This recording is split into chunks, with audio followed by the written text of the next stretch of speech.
இந்த சகோதரி ஒரு ஊழியனை கால் பண்ணிட்டு என்ன சொல்றாருன்னா, இந்த மாதிரி என்னுடைய பிள்ளைக்கு திருமண வயதாயிருச்சு, 26 வயசு, 27 போயிருச்சுன்னா ரொம்ப ஜாஸ்தி ஆயிரும், இந்த வருஷமே ஏதாவது ஒரு வரனை முடிக்கணும்னு சொன்னாரு. சொன்ன உடனே அந்த ஊழியக்காரர் கேட்க, சரி சொல்லுங்கம்மா, உங்களுடைய பிள்ளை அந்த காரியங்கள், வயது, அந்த இது காரியங்கள், டேட்டா, அந்த டீட்டெயில்ஸ்ல கொடுங்க, பயோடேட்டாலாம் கொடுங்கன்னு சொன்ன பிறகு அந்த அம்மா சொன்ன ஒரே ஒரு வார்த்தை என்னன்னா, இவ்வளவு சம்பாதிக்கிறா, இந்த வீடு இருக்கு, அவங்க அப்பா இறந்துட்டாரு, அவனுக்கு சொந்த வீடு இருக்கு, வேலை எல்லாம் சொல்லி முடிச்சுட்டு ஒரே ஒரு வார்த்தை சொல்லி முடிச்சாங்க. என்னன்னா, நாங்க இந்த இந்த நகை செய்கிற ஒரு ஜாதி, அது என்ன பேருன்றது மறந்துருச்சு, நகை செய்யறதுன்னு ஆசாரி, ஆசாரி அந்த ஜாதி எனக்கு ஆண்டவர்கிட்ட ஜெபம் பண்ணி இந்த வகுப்புல, அதாவது இந்த பைபிள்ல வகுப்புன்னு போட்டிருக்கும், நான் சொல்றது புரியுதா, வகுப்புன்னு போட்டிருக்கும், நம்ம லோக்கலா ஜாதின்னு சொல்லுவோம், சரியா, அங்கேயும் இருந்துச்சு. இந்த ஜாதியில ஒரு நல்ல பிள்ளையா எனக்கு பார்த்து கொடுங்க பாஸ்டர் அப்படின்னு சொல்லி யார்கிட்ட சொல்றாங்க, யாருக்கிட்ட சொல்றாங்க, அது சொல்லுங்க, மேட்ரிமோனியில இல்லைங்க, ஊழியக்காரன் கிட்ட சொல்றாங்க, சரியா.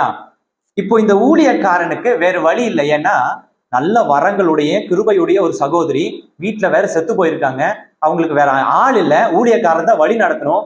ஆனா எல்லாம் சொன்ன அந்த அமனி என்னத்தையும் ஆட் பண்ணிட்டாங்க தெரியுமா, ஜாதி அப்படின்ற ஒரு விஷயத்த ஆட் பண்ணிட்டாங்க இதுக்குள்ள. இந்த ஊழியக்காரனுக்கு ஒரே மன வருத்தம். என்னன்னா, எந்த ஊழியக்காரன் இந்த மேடையில ஏறினாலும் நான் நல்லா கவனமா கேட்டுக்கணும்.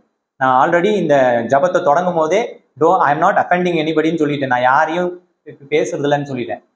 ஒரு ஊழியக்காரன் எந்த இடத்துலயோ, இந்த மேடைன்றது ஒரு பலிபீடம், பலிபீடத்தில் ஏறி நிற்கிறானோ அவன் யாரா மாறி விடுகிறான் என்றால் தேவனுக்கு சர்வன்ட், அதாவது தேவனுடைய வேலைக்காரனா மாறி விடுகிறான், தேவனுடைய ஜாதியா மாறி விடுகிறான், தேவனுடைய பிள்ளையா அவனால் பயன்படுத்தப்படுகிற பாண்டமா மாறி விடுகிறான்.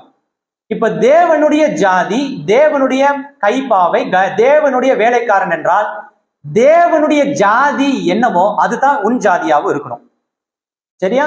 தேவனுக்கு என்ன ஜாதி, தேவனுடைய ஜாதி என்ன, தேவனுடைய ஜாதி என்ன என்று வேதத்தில் எழுதியிருக்கா இல்லையா,